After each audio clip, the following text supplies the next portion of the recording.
folks. Good afternoon. It's another Sunday afternoon, and we are here in Abidog Studios. I'm Nanaya Yeboaa, host of Literary Voices, and today I have with me in the studio two fine gentlemen. They're both bursting with laughter. You may introduce yourselves. Prince Akyereko. I'm Daniel Frempong. Okay. So today's topic really is about Ghana and Ghana's independence and what it means for us as Ghanaians and as Ghanaians in the diaspora, right? So I think it is best to start off this interview or discussion with appropriately Ghana's national anthem. And if you cannot sing, you can just enjoy. It's in Twi, one of the languages from Ghana, or one of the predominantly spoken languages in Ghana. Here we go.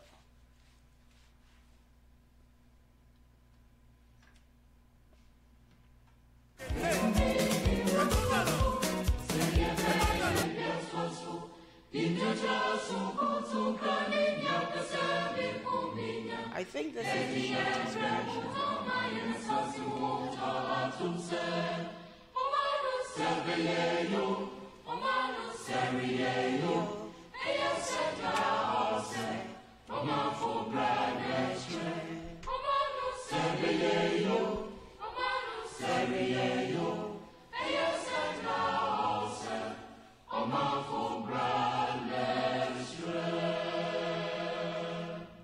You know what? Let's pause here. Let's take it from the top, and then let's delve into what the national anthem actually says in Twi and break it down. So we need to keenly listen to the words and then break it down for people who don't understand, and even for people who speak the Akan language or Twi or Ghanaians, what it actually means. Because you may just hear it, but not really assimilate it. It doesn't sink in for many people. Let me see if I can find Yenara ya sasini ya toa China for. Well, that wasn't expected.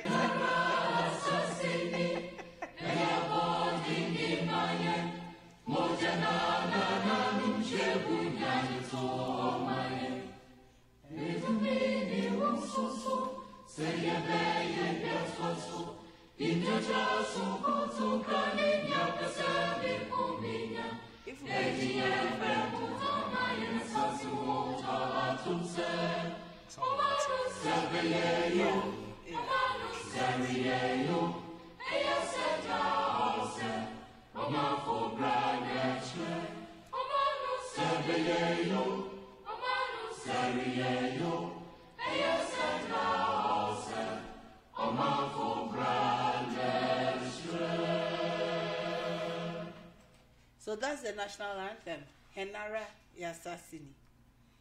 Okay, so thank you for bringing us here today. Before I continue, I want to say hi to all those people listening to us and people following us on Facebook and on the rest of the social media. So thank you, people. The song as it portrays says that this is our own land, and it's a very valuable land that we have.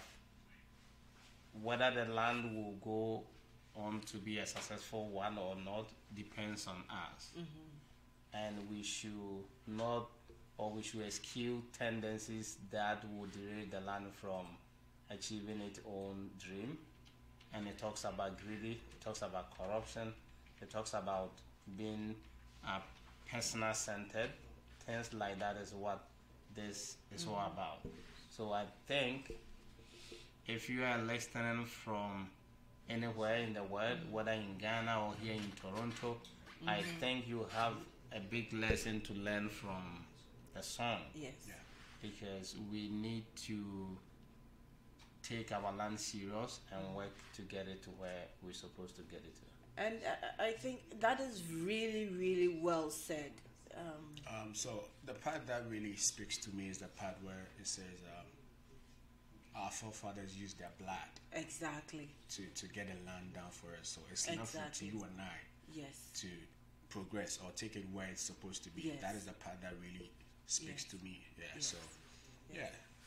And I do believe, as they're saying, it's true, the fight for independence. The main reason why we're here today on this topic is independence.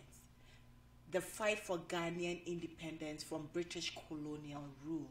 And even before then, why would a free state, a people who were free, be colonized? For what? And fight for freedom. And most of, if you look at the Ashanti history, I think they've preserved it quite a bit.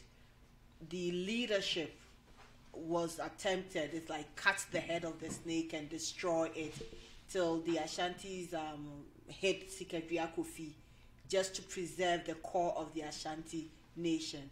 Chiefs, queen mothers, elders were taken to Seychelles. Some died en route, some died there, and they died just because for freedom for us. So, as you describe it, and as if you go back to history, the British and our European partner that came, it started from the Portuguese.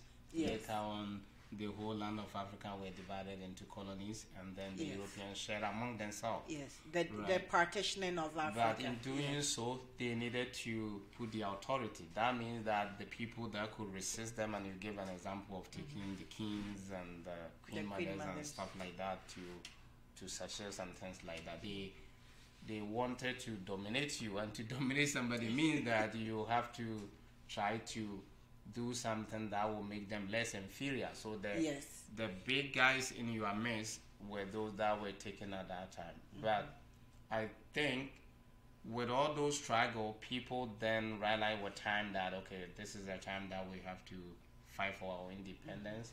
And the UGCC started it. Kwame Nkrumah came on board. We got that independence, and today this is why we are here. There's a lot of work that went on, and Nkrumah went to prison. Yes. So many people that were part of it have to suffer or struggle, or even have to lose their properties as a result of that. So it's something that we cannot take it lightly. It's something that we as young people have to take it serious. Yes. But then going forward, how do we make this independence meaningful to the ordinary Ghanaian? That's the issue that we have to look at. And that is why we sit in here. As ordinary Ghanaians, what does this independence mean to you, to me? Yeah, so basically when we say being free, the social or the world we are in, if you say you're free, it doesn't have, there are some stigmas to the word being free mean to some people. But we Ghanaians, Nkrumah helping us to gain our freedom wasn't just to be free, but to use our intellect or use our intelligence to make our country great, because they went through a lot, as my brother was saying. Some lost lives because gaining your freedom, gaining our freedom, yes, gaining as a our people, freedom was a very tough decision for them to make. But then, for them, who do you mean? For the as in, British to relinquish, to let Ghana go free, yes, or to make our nation go free was a very tough decision for them to make. But then our leaders had in mind that we want to make the Gold Coast free. We want to make it a free place for us to be. We were free in the first place before this happened, so we reclaim it back.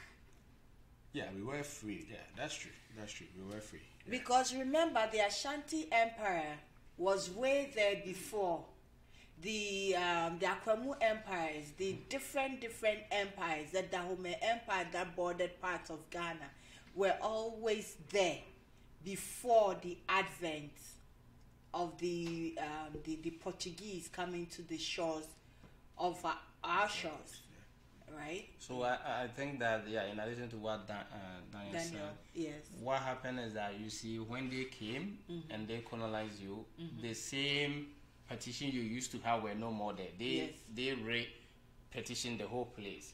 And so it becomes like a different, and somebody who were not born before the independence could find it difficult to feel like they were at those days, right? So we were free, they came, colonized you, the freedom was totally left, and now the decisions that we were facing were being made from Britain, right? Somebody in London were making the decision that we have to follow. So that was the issue, and then finally we reclaim back our independence of self-governance. Yes, and Kwame Nkrumah said something that really stick well with me. He said that this is an opportunity to prove to the world that the black man is capable of managing his own affairs. That's right.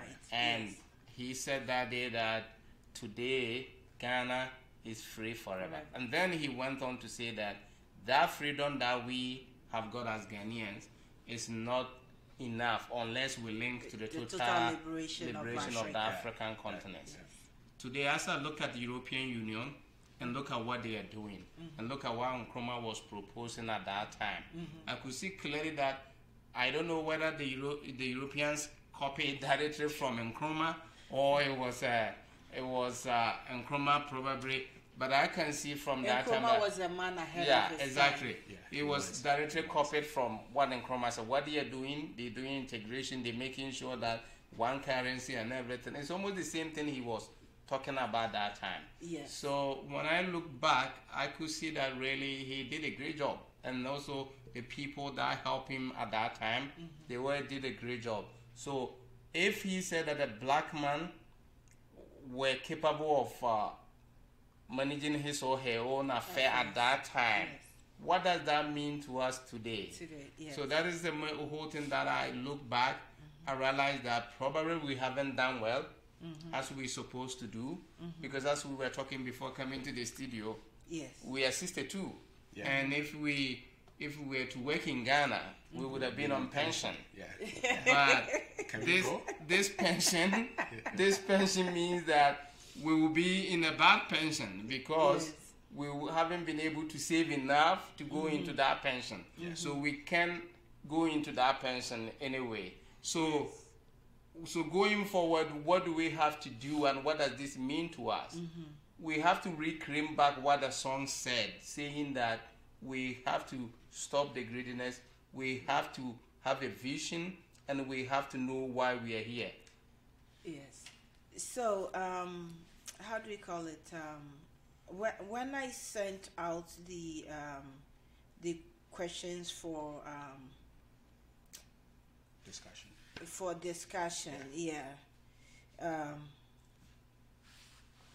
I think one of the questions was, how can we as Ghanaians map the future of the Ghana we want to see? So when we talk about mapping the future we want to see, first of all, I think we need to have a system, right? Because when we look at where we are, Toronto or Canada, we have a system in place. So the system wants one fight against corruption. That is, I think, the head of the snake we need to cut in Ghana or Africa as a whole. You see, when it comes to Africa and corruption, sometimes it becomes very dicey. And the reason why I say it becomes dicey is that when you use African traditional systems of you going to see the chief, you have to go with humility, with something. It is expected. You going to see an elder, you have to go with something. If you don't go with that something, something becomes something. You are charged. And then you have people in places of power which are akin to you going to see that person, and you feel, if I don't go with something, the person is being paid, but you feel, if I don't go with something, it doesn't show respect. So sometimes, this is my conundrum, the tradition and the Western concepts collide with us, or the language is used differently, different terminologies for the same issue. The same deeds, yeah. The same deeds. Yeah. And likewise, Canada also has its issue with corruption. When we talk about corruption, SNL, okay, I don't need to say nothing. So sometimes you have to look at the outside. No, what I mean is that sometimes it's the outside influences that are creating even the problems we Let's look at the issue from this angle. Today, when we talk about corruption, what are we talking about?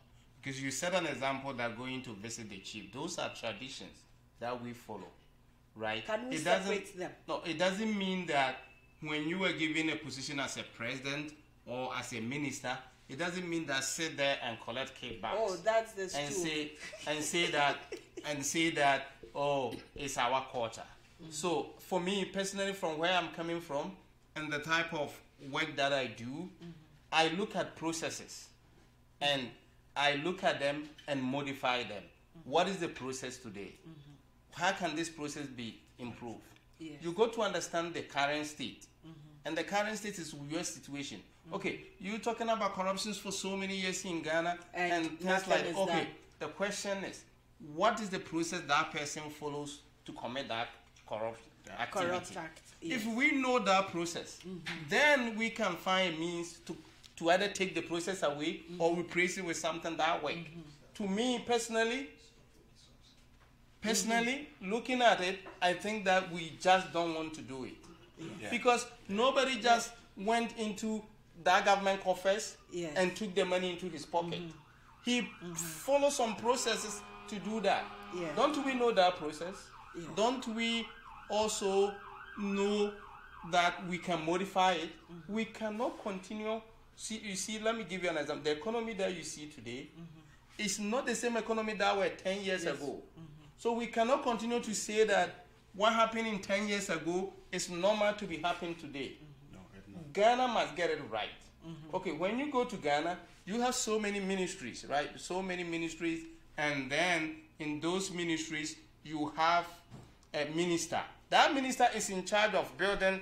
Let me give you an example, like health ministry. He's in charge of building the hospitals. He's in charge of making sure that there are nurses and doctors in the hospital. He's in charge of almost everything. Is it true? But I'm saying to you that That's in Ghana. I'm saying to you that in 21st century, that is not how to work. Yes. To me, we are not working smart. Yes. You got to create what in business we call the business architecture. In this instance, you can call it government architecture, right? Like a back office team. And then let the minister focus on delivery. What do we mean by delivery? Delivery means that the minister comes to work today, he's making sure that there is a doctor in that hospital. Somebody book an appointment, he's getting the doctor to see that person. Somebody is sick, being transferred, he's getting that doctor to see. That doctor is also getting all the tools that he needs for his work. So the back office team that I call the governance architecture team, they have to carry the project, right? You are carrying those projects to support the vision that the minister has. What is the vision? He wants to make sure that everybody can book an appointment to go to hospital. Everybody is able to get a doctor. Everybody is able to meet a nurse. Those things, you are carrying out a project to meet it. But when you have just 4-year term and the minister is the one doing everything, how are you going to get this right? You don't. It's right? highly impossible. So we got to go back and look at processes. When you look at processes and you understand the current state and modify it, it will work. Then let nobody tell me that, oh, this is how we were born, we cannot do anything, blah, blah, blah, that's how it goes. And then people tell me when I went to Ghana, tell me that, oh, this is our way of life, so don't bring the European way of life. I disagree with that. You know what? It's not even an European way of life per se, but it's a practical way of looking at things. And, you know, when you use logic, does it make sense? You've explained it doesn't make sense. If it doesn't make sense, we switch it. Sorry, I cut you off, please. So I was just going to add something to what my brother said, Prince said. So having a minister to go about his duties, he said we should have a structure or and architecture. So if we have someone, even in the medical field, someone who would see to making sure that everything, let's say what a doctor needs, his tools for working and all that are in place. The military is not supposed to travel all the way from Accra to Tamale to go and just make sure that these things are in place. Yes. He would definitely take something from someone and just say, okay, he has it to was be done. able to delegate. There's somebody who should be responsible, for that. He's a minister. He should just make sure that do this. All and the it's processes done. followed. Yeah. So in a sense, we come back to the core of the question: how do you envision Ghana in the next, say, 10 years at least? Let's give it a decade. So I'm just going to take the most recent activities going on in Ghana. Since that the Excellency Nana Akufo-Addo said it's a year of return, right? Ghana has been one of the places or the countries on the map for vacation. Yes. So if we can look at that part, creating more avenues, especially for the festive season, because that is the time most people go back to Ghana, or people go to Ghana, and we create so many things like recreational grounds. We have places where we have so many places in Ghana you can visit, but due to bad roads, they're not even going there. I was just about to say that. You get it? So someone driving from, let's say, Accra to Cape Coast, just to go see the castle, the fact that the person is going to be in the traffic for about an hour at Kasua, the person will decide not to go. But then we have a sea that can go there. And even that, it's a tourism on its own. Yes. So if we can create certain things like that, just to make... Ghana is on the map already. So if we can use that initiative which has been built already, to the next 5 to 10 years, Ghana won't be the same as it used to be, even just 2 years ago. Right. And I think I'm going to read from a brother whom we were discussing this topic earlier this week, and his name is Kofi Yeboaa, and you mentioned Year of Return. So his life's work has been promoting black diaspora and culture and Ghana per se. He was down there with the team, came back, and he's planning again to go with another set of teams for the Year of Return. And he also had issues and concerns that you have raised with tourism and the inaccessibility of places and the bad roads and whatnot. But this is one thing he did send me, that he said, the truth is the cycle of life. The older generation, that is, I mean, people our parents' age and older, need to die off. I don't mean to sound harsh, but it's the truth. We need new blood, new leadership. The old ways aren't cutting it. We cannot make real progress with the old colonial mentality. The first thing that has to be discarded, well, this is a point of contention with Ghanaians, is Christianity and the white Jesus. We must define our own gods and images and woman that will give self-determination, self-esteem to govern and ultimately control our destiny. So he looks at it as it's multi-layered, multi-part. So for me, the regional aspect is a no-go area. Let's put it there. Because everybody can decide to have any god that they want, right? We can't say to anybody that go worship Mr. A or Mr. B. So the regional aspect, I want to put it somewhere. And then I want to focus on the rare issue. Your question is what Ghana we want to see in the next 10 years or 5 years. And one other thing he did also say is that if Ghana is hosting this Year of Return, they should fix the country's electricity infrastructure. Instead of putting the carriage ahead of the horse, they are expecting all this tourism and traffic this 2019 moving into the future with none of these things. So, as Daniel said, right, so I agree with what some of the things he's saying, but I don't agree with him totally, because it would take some time to put all the infrastructure in place. right? But we have to start from somewhere. But you know, this year of return thing, Panafest, has been there for years. Well, that's a program they want to. I don't want to really focus on the year of return. There are serious issues that I want us to focus. You ask the question that what future we want to see, right? Yes. We got to have a 5-year development plan. They talk about 40 years.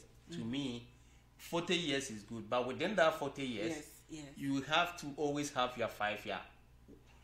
What do you want to see in the next 5 years? So, for instance, Nanado is there now, right? What do we want to see in that 5 years? Nanado has to bring that plan out. That plan must be so easy, so easy for every Ghanaian to understand. And every Ghanaian should know it, right? Including even the ministers. Any platform that they get to speak, that plan should be communicated in like 2 minutes. Yes. Right? What is that plan? Is it to make sure that every student goes to school? Is it to make sure that all the infrastructure that we need are in place? Is it to make sure that we are making sure that there are hospitals at every corner of the street and everybody get access? Is it to make sure there's water or electricity? That should be something that everybody, including his appointees, should be able to communicate in every 2 minutes. Where, for instance, in the TD Bank that I work, right? If the vice president stands, anytime he will remind you the vision, where we're going, and how to get there. Yes. These 3 things are very important. So anytime they stand, including even the president himself, he has to let us know where is the vision, where are we going to, and how we get in there. So when you know where we are, where we're going, and how we're going, then there's no problem, because we know that this is where we are. We want to see this in here, and then. But that is something that we have to create, right? And that is what we focus on. It doesn't matter what people make on noise on Facebook or whatever. That the government is not going on. If you have that plan, and that is what you are executing, that's what you got to concentrate and execute. As much as the government, my expectation for Ghana within the next few years, 5, 10 years, at least 10 years, is an overhaul of our educational system to not only to equip the students, the young men and women who come out of it with a knowledge and abilities that are broad-based, instead of coming out and looking for government jobs, entrepreneurship, the arts base. Be able to infuse all these things so that each person can hold a different aspect of the economy, and together we can build. So before Daniel comes in, let me give you an example. You remember that I told you the other day that I studied in Finland, right? Yes. And people say that Finland education is one of the best in the country. Yes. In Finland, when I was in the university there, you can study economics from head to toe without knowing the definition of economics. The teacher would not stay there and say, according to blah blah, this is the definition. Yes. But he will let you set up programs and projects and things like companies within it. And that factor of production you're talking about, you are doing it on a rare life scale. Yes. You set up a company, you employ a labor, you have a capital. So you have the practical skills. So when I was in first year, there was this program called Practice Enterprise. The university-wide, everybody, they divided into group, whether you are nursing, wherever. We have this Practice Enterprise class that we go to for 1 full year. Yes. Every student in the university has to attend that. And I belong to the group that we were developing Nordic ID, handheld device that you can use to calculate things in your warehouse. Yes. So in that environment, we were making accounts. Yes. We were making projects. We were making sure that we go to the bank. It's like set up for us. We go there, we talk to the manager. Yes. Because I was the CEO for one of the group. We went to the bank, we talked to the manager, he approved the loan, and then he credited our account that we have on the system. Yes.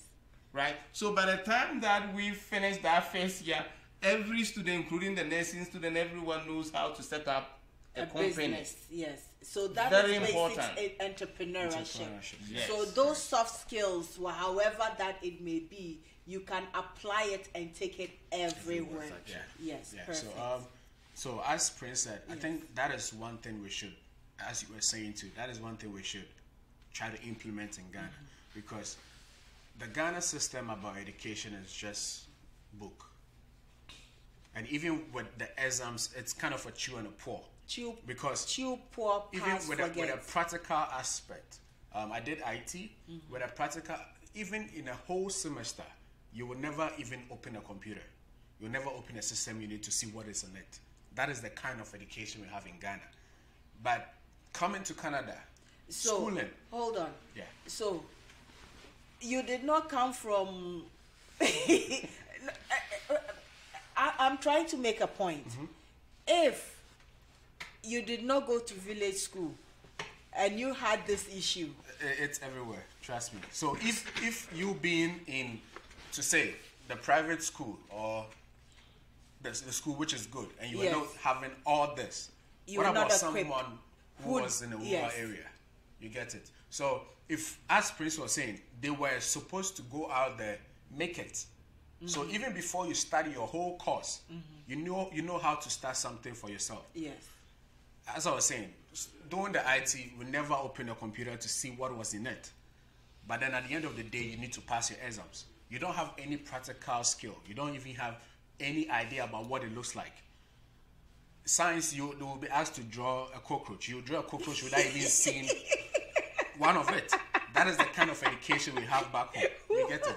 But then if we are able to make the practical aspect one of the important things back home in Ghana, trust me, what we are talking about would be very great. We would have an education system which is very good. So that means they're studying what is relevant to you. Yeah. Right? When I studied geography in Ghana in secondary school, I have to chew the formation of the ice. Right? Glaciation. And I haven't seen ice before. So listen, I don't even want to go there. Well, you see, what I did is that when I was coming to Canada, I think I was coming from Finland. When I go to Netherlands, I stay at the airport for I think 3 hours or something, and I was writing on Facebook, and I wrote that I'm now seeing the rare ice, right? And but I was told to study glaciation when my father's house were being consumed by erosion, but nobody cares to show me how to resolve that issue of erosion that is taking my father's house away. Which is, I may be laughing, but it's very serious. Right. Yeah, it's very serious. What you're saying is very, very serious. And we have real issues on the ground. You see, we don't need to study outside democracy to see whether it works or not. We need to study Ghanaian democracy and figure it out as researchers. As we have professors with big names and big words and everything. Do the research. Look at the Ghanaian community. What is going wrong? What is going right? Where do we want to see it? Because we've been talking about it. This is the Ghana I want to see. As researchers at the University of Ghana, University of Cape Coast, or Winneba Education, they can do the research and find out that this thing is not working. And how do we put things that will make it work? And there are many schools that, you could do little, how do you call it, project applications to get results. I don't think it's so huge that we cannot tackle it from somewhere to But find how an can you answer. draw up a syllabus without including parents? Right? Because when I was in secondary school, junior secondary, I never see them calling them they call parents and they tell them problems. Maybe the child hasn't paid his school fees or something. But I've never seen where we're doing educational review and say, parents, bring your views. What type of syllabus you want us to teach our kids? How do you want to see? The PTAs are for charging fees. Yeah, exactly. Right? So you're going to involve parents. Don't let those guys sitting at think that they've gone to school do everything. That is wrong. I think unfortunately, the whole idea of independence and colonialism and everything was that power, so-called, was given to a few people who were educated like the white people. So they also, it got into them. Because right now, if there are two people in Ghana, maybe it's changing. There are two people in Ghana. One is well educated with a PhD with no funds, and the other one is not that educated but is a rich person. People often respect the PhD because wako school or you're a doctor. So all those things, to be personally, they are not right. They are not right. One thing that Ghana hasn't done well also is to bring everybody along. It doesn't matter whether they're educated or they are not. Everybody is a citizen and everybody belongs to the country. How do we bring each person along?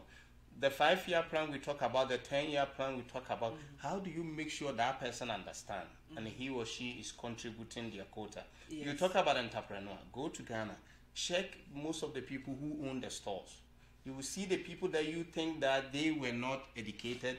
They are the one who have that backbone of our economy. Yeah. That's very right. Right. So how do you make sure that these guys, they are smart, right? Very. You see that they don't speak English or whatever, so you think they are very smart.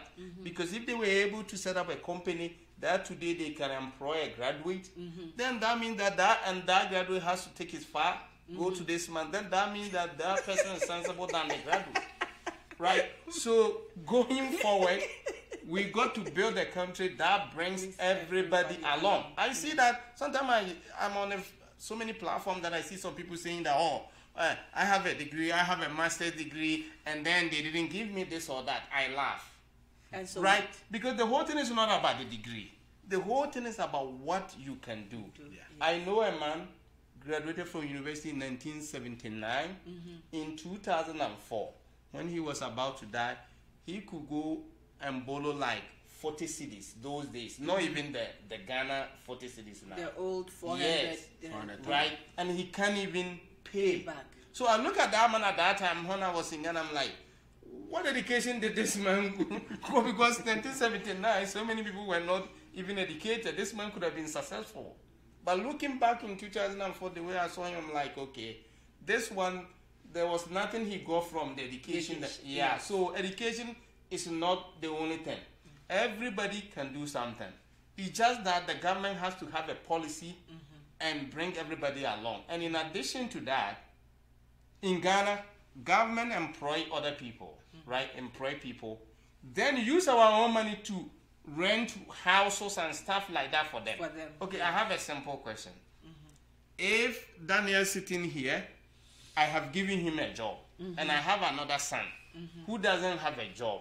Which one should I use my money to support to get a room to sleep? Your son. Is that not the one with that job? Yeah. So how on earth that government employ people and pay them, then And you they take give our them money to go and rent a house or put up houses and let them go in? They don't need support. Because the people that need support yeah. are those working on the street without jobs. Right? We are just doing things the way it comes to our mind back and forth. There's no But systematic we got to get a time and step back and say, we've been doing this for 62 years. Has it worked? Yes. If it hasn't worked, then I am pleading. Let's do it differently. So That's what the guy is saying in the message, that the old ways of doing things hasn't worked. Yes. Yeah. No, Kofi Yeboaa is very right. The old ways haven't worked, and for somebody also pushing tourism, pushing Ghana, putting Ghana out there, he wants to see quite a bit. And this brings me back. I'm not sure whether you are abreast with Kigali, Rwanda. So, Rwanda is, I don't know how to put it, but I was very impressed. Yes. Just seeing pictures, not even reading about what has been done in Rwanda, but just seeing pictures. Yes. Because it's the same Africa. Exactly. I think we even got independence before them. Yes. You see it. But then it's a mindset, and they were willing to make it happen. That is why it happened. Get it? It's a mindset, but there was also challenges. Not many people were willing, but it's the leadership when the change comes, that is one thing about black people. When we see a change, yes, we follow it. Yes. So where my brother was saying that when we implement certain things, we have a 5-year plan. If you are able to, the first, second, let's say, term of your office, you are able to implement these things. It's change for people. Yes. We will see that what you've been able to do, and definitely we are going to help you accomplish it, right? So Rwanda had that. So I want to add that to the Uganda. So you see, 1994, there was a genocide. The genocide, the Hutus and the Tutsis. It was Rwanda. It was also Uganda, Rwanda, and the Congo because they border. Exactly. But Rwanda was the one that really got 800,000 people. So 1994, they were massacred and people died, and they were in war. Right to put it. So it is so incredible to see them today that they've made the decision to do it differently. Yes. Right. You see, those in power in Accra, my advice to them that remember the other people who are like you. Yes. Right. Sometimes I tell people that just like myself, right? I'm not different from the guy who is sitting down there at the corner who couldn't go to school or who couldn't become an MP or anything. I am just one of them. Because most people that get opportunity to become president, or no matter how you look at it, they will be very, very few. Yes. So that opportunity given it to you is an opportunity to change life. No, you can even decide to get the whole money in Ghana, buy a house, whatever. But personally, the way I see life, what does this thing lead you to? Yes. So for me, if you look at Uganda, and I listened to the president of Uganda the other day, he said that Rwanda or Uganda? Rwanda. Kagame. Paul Kagame. Yeah, I listened to him. He said that I and my family are few part of this country. We are not even 1% of the country. So that means that if the country has a resources of 100%, our part shouldn't even be 1% of it. Yes. Yeah. Right? But in Ghana, people don't understand. And I wrote in one of the short pieces that I write and send on WhatsApp and to other people on Facebook, that if people want to understand why we are down, they should take a family of 5 and the father died and left them, let's say, $10 million. But out of that, the bigger one, the older son or whatever, took $8 million of that $10 million away. Yes. So, and let's assume in a hypothetical way that there is nothing to do again. So the rest of the 4 has to fight for the 200. And this is the situation we are in Africa. Yes. Some people have taken what belonged to all of us, and then they left with few. So we have to struggle to compete for the few left. So no matter whatever you do, it won't work because the resources that you are competing to get is not even enough. It's not there. So if we can learn from places like Rwanda and you see, people are stubborn. I do believe Ghana can be like that. We can do that. We can do exceedingly. And beyond. Yeah. You see, when people raved about the airport city, I thought I expected more from Ghana. And when it gets to the parts where I see Nigerians praising Ghana more about our airport, I feel sad because they have the resources more than we have to make that a better place than even what we've been. How many airports do we have in Ghana? Powerhouse in Africa. How many airports do we have? About 2, 3. And how many does Nigeria have? That I don't know, but my executive producer may know. The owner of the studio. Yes. Yeah. So when I see them praising, and recently there was this actor who was in Ghana, and he was praising Ghana and all that about our airport, and I'm like, you guys have more. You have, see the resources you have. Yes. See the people you have. The richest people in Africa, most are from Nigeria. Yes. Right? So well, the billionaire is from, Dangote. Thank you. Yes. Yeah. Yes. So if you are praising Ghana, and it makes Ghana feel good, Because if Nigeria is praising us this way, they think at least we've done something. But then if Nigeria was to be able to do it more than us and blast us or criticize what we are doing, I think our leaders would have set it up. Yeah. Well, I was in Nigeria in 2006, right? It wasn't. Yeah, I went to Abuja in 2006. Yeah, and Nigeria is a little bit interesting to be, right? But I think Ghana has done well, but we got to do better because 62 years is enough for you to develop. Because if I take the Koreans and the way they've been able to do it. So for me, going forward, my advice is that build a smart economy. That smart economy should depend on the ideas of the people living in that country. And the young men and women are full of it. The president just appointed people about, I think... 122 people. No. It was an integrated aluminium project or something I just read about before coming here. So I look at the age of the people on the board. I'm like, am I represented there? That's the question I was asking myself.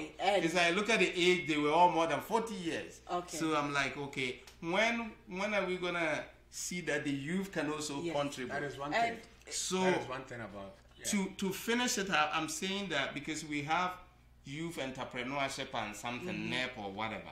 But what I'm saying is that NEP cannot be an Accra organization and say that you have a youth entrepreneur, you are done. You got to go to every region, every district, and you have to have an incubator. You have to have the money. Put the money into that resources. Let young people who have ideas come there, try it, give them an office within even there, set up a company. Because to set up a company is one, try the idea, right? Proof concept, try the concept, right? We call it proof of concept. Prove the concept. If the concept makes sense, develop it and go to the market. So those kids, give them the opportunity to prove their concept, develop it, and take them to the market. If it doesn't work, you quickly take them out. Because if you want to fail, you have to fail fast, right? This is what you have to do. If you sit in Accra with a CEO with a tie and says we have national entrepreneurs, I laugh. Because the child that lives in my village or wherever I come from, if he doesn't have lorry fare to come to Accra, how can he benefit from this? So every district have that, or even one region have one particular place that you have that incubation center. Let's go there, prove the idea, and then build it and put it on the market. If it doesn't work, you take them out and take another person in. You see, I was in the Waterloo, where Gogo has the Waterloo, in Waterloo here in Canada. Gogo has this incubator that they have in the city. That's in Google. That's where BlackBerry and all those companies came from. Right? If you go there, I visited them and I went to, because I was a job, my workplace took me there. Right? We visited them and we sat down. And then we did show on the blackboard how to bring ideas. So we mentioned broad-based ideas, and then people were asked that, hey, what is the solution to these, right? And then quickly, so many ideas developed there. There are certain things I don't want to talk about because they are a little bit sensitive. But there is one product that we have from where I work that people are using that came from there. But I don't want to mention it because not everything it's understandable. So you're gonna do that and make sure that you are testing the idea. If that child comes in, you develop the product and go to the market, doesn't work, you go out. You put in another idea. That's what you're gonna do. The one that survive on the marketplace, they become big companies. You build it. And then that's where you're gonna. So when you sit in Accra and you talk about we want to have a youth entrepreneurship, and then I don't see the practical aspect. The fact of the matter also is that with the Ghana we have right now, and the youth in Ghana, I find that a lot of them do have ideas, but the parents or the family members discourage them even before the ideas even come to conception. There's no support per se. And there are, for instance, I met a young man whose the most basic idea was he wanted to sell gari. And he wanted to have the gari packaged and, sold, nicely packaged and then sold. the uncle said, Nagari so dear, what they call him Nagari, so he let go of that idea. When we met and he spoke to me, I said, this is a wonderful idea. If you get good Gary, well done, well packaged, well branded, you see, when the mind works as a business person is different. Yeah. So I think we need also people like you, entrepreneurs, business people who understand these concepts to actually break it down for the common people as well, to see that no ideas is sort of stupid or what. Well, but before Daniel came in, you remember I set up that books that I brought to this studio the other day, right? Yes. You remember that I created a company when I was in Ghana? Yes. Yeah, so you see, I'll tell you my own practical experience. It wasn't a good one, right? Mm-hmm. When I completed secondary school was when I started that book. Mm-hmm. So I went to Polytechnic at that time. Now they call Technical University. Yeah. And I have the book published. Mm-hmm. So when I finished the Polytechnic, I decided that I'm not gonna work for anybody, and I'm gonna do that book business. Oh, okay. So, to be honest with you, the book business was a lucrative business, but the people that sit outside, they didn't know that. Yeah. So I remember this woman who was a friend to my sister. Mm-hmm. She met me one day, and she's like, "Oh," and I wish I could say this in P. She's like, "Nah." Which means that have you got a job now? Which means they disrespected your work as an author. They never think that I'm doing something. And that's why from what the woman said to me that morning, that's what it came to my mind that so these people have been saying you were contributing quality towards society. Towards reading, towards education, the foundation on which society rests. So when the woman said that thing to me, then I'm like, okay, so these people have been thinking that I'm just wasting my time. So that's why she said this thing to me. So then I said that because the reason why I didn't, that time, some of my classmates, they went to teach for the government. Yes, right? So that's and what they were paying them, I think, that is 1.2. That is like today 120. Yeah. And this book, I could sell 1,000 copies every week, right? And when I sell that 1,000 copies every week, I was getting at least 2 million that time. That is 200 guns. And while my mates were collecting that 1,200, 1.2, I was getting 2 million. But this woman never knew, and she didn't also know that I even have money that I could buy a car. But I deliberately decided to go about it the way I was doing it. So I started saying to myself that, why is the woman saying this? Right? The same thing that they never valued. Yes. That thing, buy me a ticket to go to Finland to study for a degree. Right? But you see, and you are very, very right. People would discourage you. They will say so many things. But I mean, my advice to young people that I even met that discouraged in this country. Stay on course. My advice is that stay on course. Don't be derailed. Yes. If you know what you're doing is right, sometimes also I meet young people that they tell me that we have this idea, but sometimes some of them also they have so many ideas crammed together that you can do that. Yes. So last time when I was speaking in that Ghana program, I said to the kids there that you have to innovate with a purpose, right? Why am I doing this? And what is the issue that I intend to solve? That's why we need mentors. Right. So if you don't innovate with a purpose and you just say everybody is doing, let me doing it, then you are wrong. Yes. Right? That book, it's not like, initially when I was writing that book, it wasn't like I could get money. Yeah. What came to my mind that day was like, oh, write the book and you'll be famous. I was in a classroom and I had that concept. Yeah, write the book and you'll be famous. So then I started. Did you become famous? I don't know. So you see, it was write the book and you'll be famous. So when that thing came to my mind, then the story started coming. Yes. The first story. So I wrote it and I went to my teacher and I talked to him and he's like, oh, then I can help you shape the story. Yes. So the English teacher, when he said that I can help you shape the story, then I know that, okay, I'm in good hands. Yeah. And I did. But it was when I started selling the book that I realized that the thing can make me rich.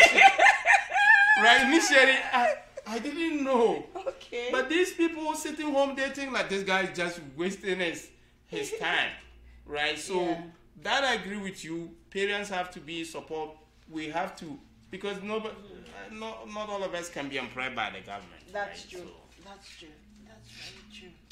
Wow, this has been an interesting and fruitful discussion, I believe. Ghana at 62 independence, and I do believe there are celebrations around here in Toronto in that regards. I think this coming Saturday at so we will do the flag raising. The flag raising at is Queen's March Park. 8th at Queen's Park. Yeah. At what time? I have to check the Is time. it 3 p.m.?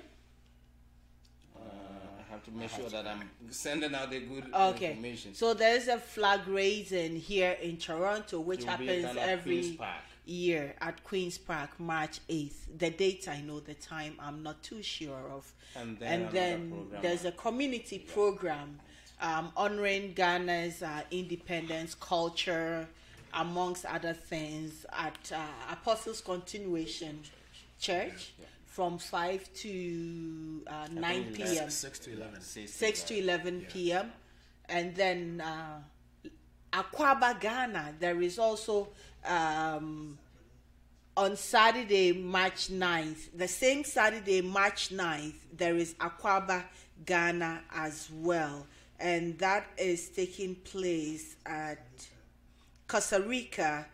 Let me see if I can find the flyer somewhere around here. What is his name? Paul. Yes, Chad Bout. Okay. So, Ghana at 62 independence at Costa Rica Hall, 4801 Steeles Avenue West, North York on March 9th. And, if you want to get in early, I think you can hit us at the studio here for tickets, 416-835-5284. Or early bird is $25, $30 at the gate, and they do have bottle service. So that is Akwaba, Ghana at 62, a celebration, and they have some of these artists coming through or passing through or whatnot. Yes. Any last words, last thoughts? Ghana at 62.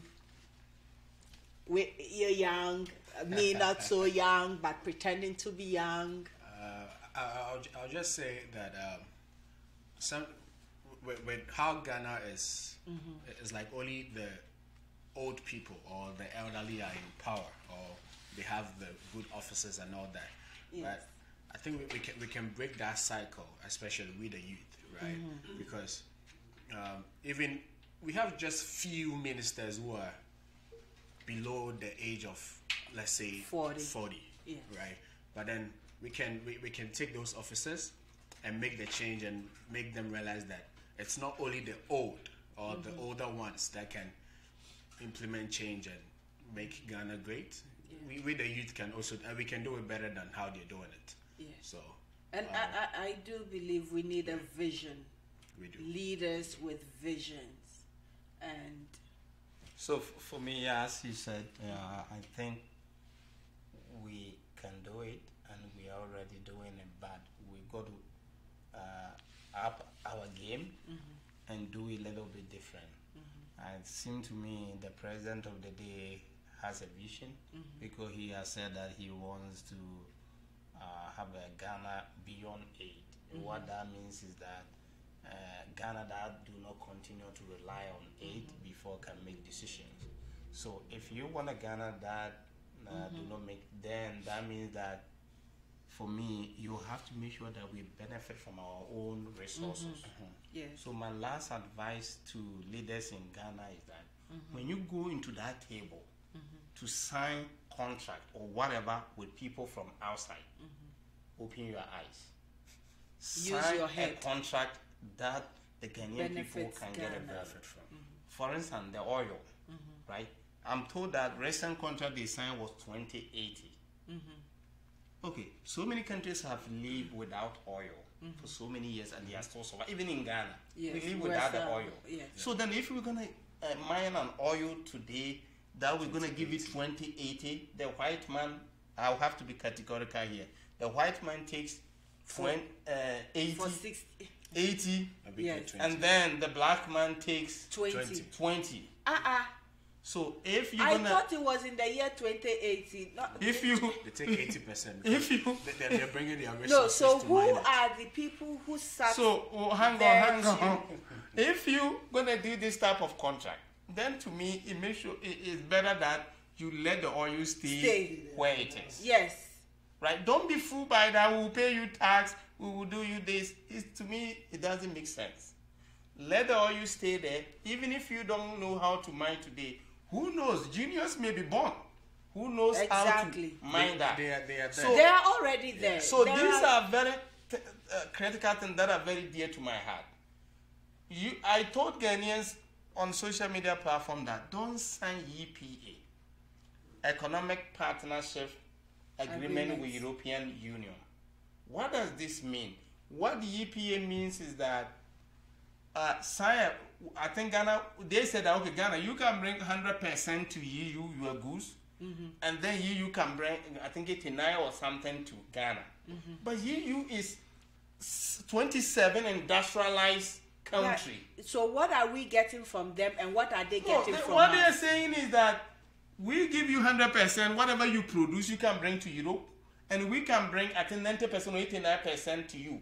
But the question is, do you have the capacity to do that competition? Yeah, you don't. You don't. So which means we just give in. Yeah, and this is a 27 industrialized countries, right? So that 27 industrialized countries, and now if we're gonna do one district, one factory, means that you need people to sell. And if you allow Europeans to come and compete with that, how will you be able to survive? And even that, okay, I'll not even one district, one factory. That will be a different, I think, Ghana conversation. I think this conversation brings out more conversations that needs to be had, because whether we like it or not, as diasporans, Ghana is very important to us. There's no two ways about it. It's the land of our birth and probably the land of our death. And if not, we are still tied to Ghana in one way or the other. So I'm still a Ghanaian, so. Oh, I'm not saying you cannot be in anything but a Ghanaian. Always a Ghanaian, never change my identity. That's why I said it's our land of our birth and probably land of our death. So even if you say you don't want to go back, when you die, who knows? I'll ship your body back. But yes, it's really important for us to talk about and discuss issues of this country, and all of us go to Ghana at one point in time or the other. When we go, whatever little we can as well impart upon, we also do that impartation upon to uplift the the country together. Any last thoughts before we finish? We should look into agriculture too, because Ghana can, as my brother was saying, when we didn't have the oil, we're still doing good. We were still doing And good. Yeah. we are known for our agriculture. What our land can do, the white man's land cannot do. So we should look into our agriculture a lot, and we will do good from it. Yes. And also, before I go, my whole thing is that look at where you have the advantage, the things that you can do better. Focus on them. Don't try to be all over the place. You see America doing this, you're gonna do. You see Europe doing this. Focus on the one that you can do better. Focus on them and do it well before you can look out for others. And thank you for bringing us here. So, folks, this has been Literary Voices with your host, Nana Yeboaa. And today's topic, Ghana at 62. We've been talking about issues about Ghana, and for us, the importance of Ghana and the meaning of Ghana to us as diasporans, Ghanaian living here in Canada. what we hope to see the country to become, our contributions as well, be it speech that young Ghanaians will also take from this panel advice that solid advice. So we'll come back at a later time with a different topic about Ghana moving forward, and equipping Ghanaians, the youth, the parents, and the common people how to go about things. Unfortunately, the conversation has been in English. It would have been nice, it would have been in one of the Ghanaian languages or three, but we've been communicating in English. And so if anybody watching, and there's somebody watching who doesn't understand English and can speak Tree, please. Okay, thank you. I've been your host, Nana Yeboaa, with Prince Akyereko and Daniel Frempong. Thank you. Thank you. Have a wonderful day. Thank you. Okay.